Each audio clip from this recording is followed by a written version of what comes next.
قرآن و حدیث کې د دې بشمیره شواهد موجود دي.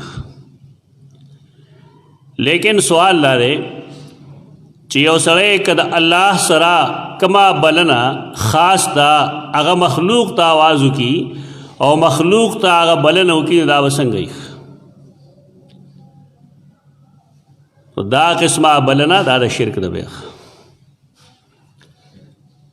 یعنی یو سړی د یو انسان نه یو داسې امداد غواړي چې عادتاً د هغه په وس کې وي.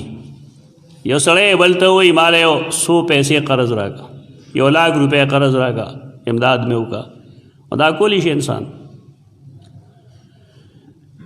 لیکن بعضې داسې امدادونه وي چې هغه انسان نشي کولی. یو سړی یو ژوندي بني آدم ته لړ شي هغه ته یې ماله اولاد راکړه.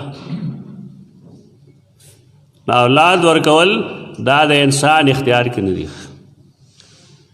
که دغه سړی د ژوندي نه غواړي او که د مړ نه غواړي دا به شرک دي.